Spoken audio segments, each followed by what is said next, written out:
Welcome to The Lock Shop with Nielson and Hustler, powered by Coolbet Canada.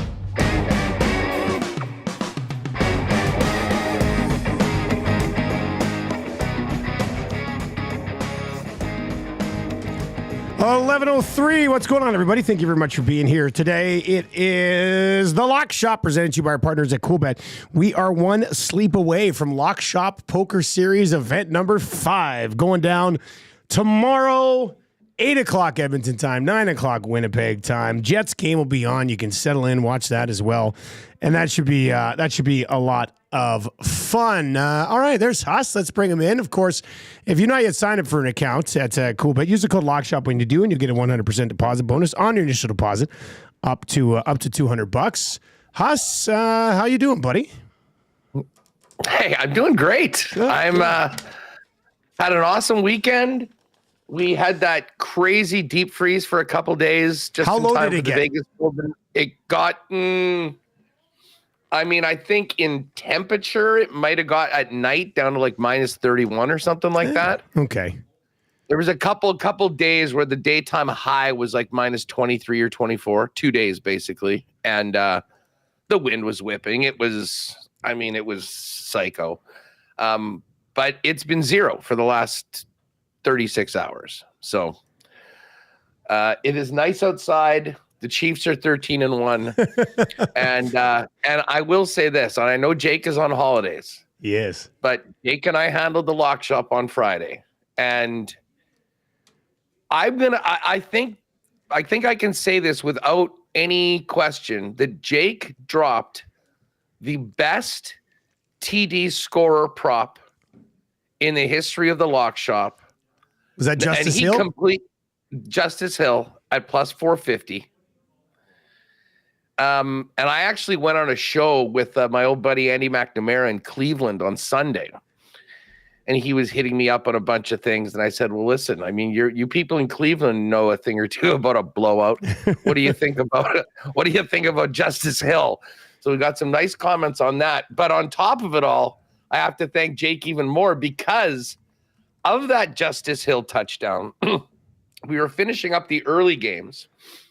Luckily, all the late games started at 3:25. So I had a little bit of time to do it. So I said, listen, I'm going to channel my inner Jake and try and get some less likely guys in on a little touchdown, a little TV score parlay, a little mini house callers, if you will. Did you pick Tim Patrick of the Detroit Lions? Pardon me? Tim Patrick of the Detroit Lions. Started off with him, plus 275. Come on, really? Yes. Oh, beautiful. All right. All right. Excellent.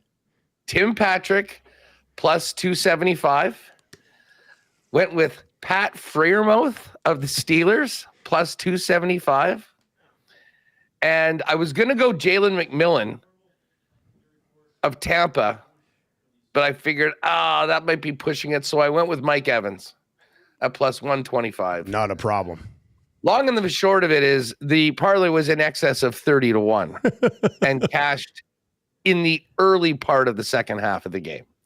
So if I had a way to Venmo or e-transfer Jake a couple cold ones, wherever he is right now, I would do it. I will wait till he gets back. But a 30-1 banger in the midst of some other pretty good picks. And then just absolutely crushed the Sunday nighter with all of my Packers angles on it. So, it was a fun day. But I mean, I figured in the Lock Shop I would mention and Barry Horowitz myself, but mostly Jake for the inspiration for the Tim Patrick, Pat Freiermuth, Mike Evans 30-1 touchdown parlay. Enjoy your vacation, Jake. You earned it. Yes, you earned it, Jake. You earned this vacation. He went off in style. Yes.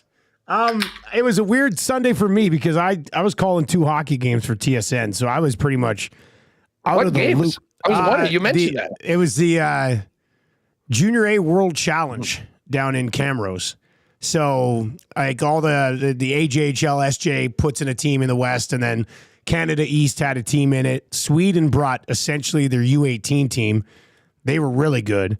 And then the United States ended up winning it 7-4 yesterday in the gold medal game, and they bring a whole team full of USHLers, which is a level above the AJ and the MJ and stuff, right? So they had a real nice team. They had 4 guys who were already drafted in the league.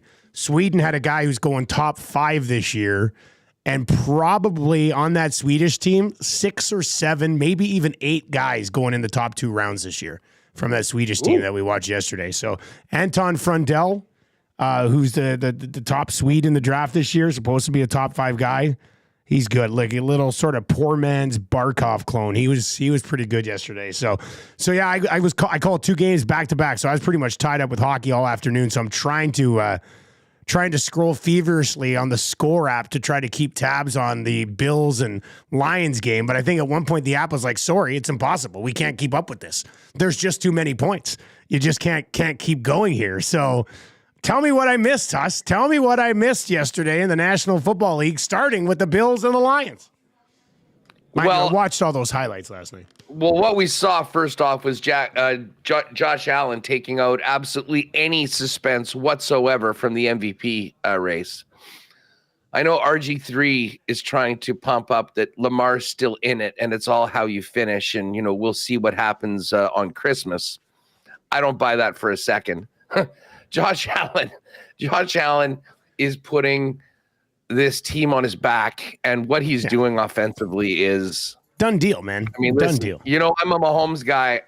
Like what Allen's doing right now is truly, truly special. And for them to come off of that loss where they got lit up the way they did against the Rams and go in and just basically pick up where they left off offensively was something else. And in Mahomes fashion, Josh Allen, whenever his team needed a big play, kind of took it on himself. I mean, some massive runs on third down. In a lot of ways, I think Josh has taken, and again, of course, you're going to kill me for making this a Chiefs-centric take, but I'm not joking when I say this. I think the competition with Mahomes and losing to him in the playoffs in the fashion that he has done before, it's kind of made him realize what an incredible player he is and how much needs to be sort of him, especially with this team. I mean, they've got younger receivers. They don't have the stars that they had before. He was so damn good yesterday. There was no way anyone was beating that team. But I will say this from a Detroit perspective, these injuries they're piling on up, defense. Buddy. Yeah. They're piling up and they are really problematic. Like, once these Monday nighters are done tonight, tomorrow we're going to get in here to the lock shop and we're going to be able to check out the odds, the futures odds. And I am very interested to see what that NFC North looks like. And a lot of it is going to depend on one thing: the linebacking core, the secondary, the defensive line of the Detroit Lions. Because if the Vikings win as expected tonight, both of these teams are going to be 12-2. They will be meeting in the final week of the regular season. And I mean, I had kind of mentally given the Lions the NFC North and in all likelihood the first seed. The way the Vikings are playing right now and the way the Lions are decimated on defense and having a real tough time stopping people, this is very much a race again. We have to talk about your guy, Dan Campbell. Well, I mean, don't even get me started. Like, and you know what? We were on the program yesterday on Friday talking about a couple things. And I did dip in and made 2 bets on, I think it was Friday night after some of these conversations, Vikings related. Kevin O'Connell, Coach of the Year at 3-1. And Sammy Darts for Comeback Player of the Year at 15-1. I was just amazed that the Darnold number was that high. So that was an auto bet. But the Coach of the Year, Dan Campbell was -60 and KOC was +300. After that game yesterday, onside kicking with 12 minutes left in the game, down only 10, I don't even care if the Lions still win the NFC North.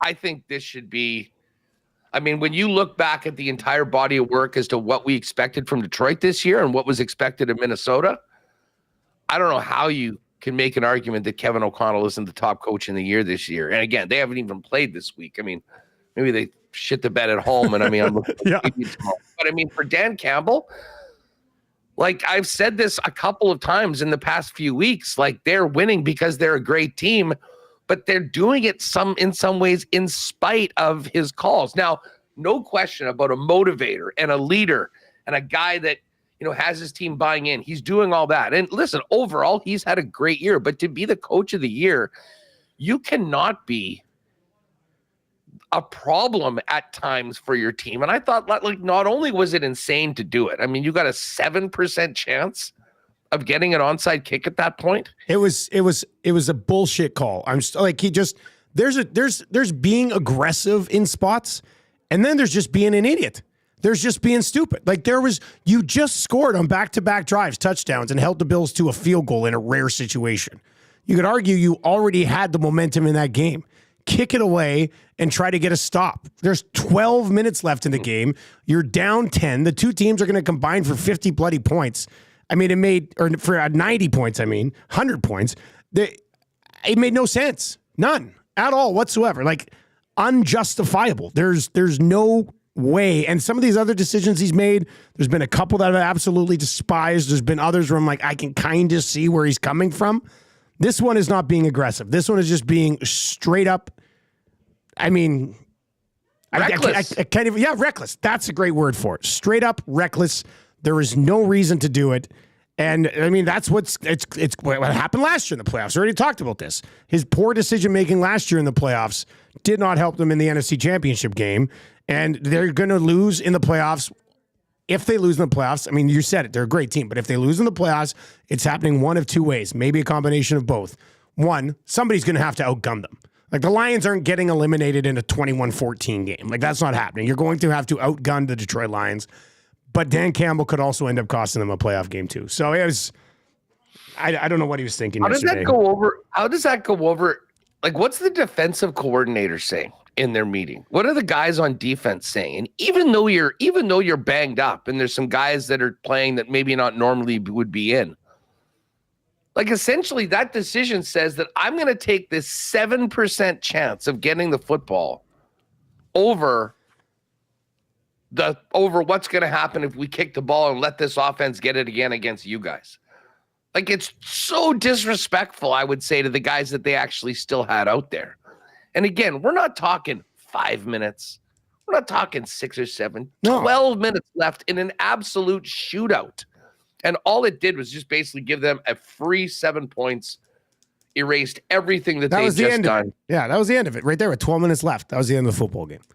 You're saying that you thought you had a less than 7% chance of getting a stop? There's a 10% chance that someone's going to muff the kickoff, drop a handoff. Oh, so many things could have happened. Make a bad play. So anyways, I was disappointed with Dan Campbell. And I think that the Lions, I don't want to say the Lions have had their peak of the season, but I'll say this, if they don't get a little healthier on defense, it is going to be really, really tough. And I know we'll see what the Vikings are doing tonight. That Green Bay Packers squad last night went into Seattle, flexed their muscles, and showed that they might be third place in their division. They could very well be third or fourth in the entire NFC right now. And whether you are the Buccaneers, whether you're the Seahawks, or probably now Rams, guess what? You're going to be an underdog at home in the first round of the playoffs when the Packers get there, because that's a team that I don't think anybody wants to touch right now. The Detroit Lions this season have won a game when Jared Goff threw 5 interceptions, and now lost a game when he went for 494 yards and 5 touchdowns.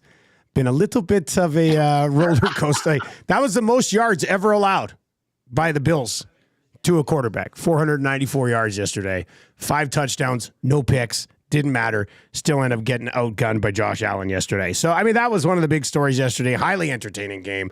Huss, what about, have you got an update on Patrick Mahomes' ankle? Are we going to get Carson Wentz on Netflix on Christmas Day? No way. Zero chance. I'll be honest. I'm not even that worried about it. Like, I think that if it was in a different I mean, we've seen this before. We have seen it. We've seen it this year. Did we not see it this year? Wasn't there a game this year where they're like, oh, Mahomes came up limp and then he came back out like the next play? Everybody's freaking out. He was fine. Yeah. I mean, listen, he's the franchise. He's going to go out there. Now, listen.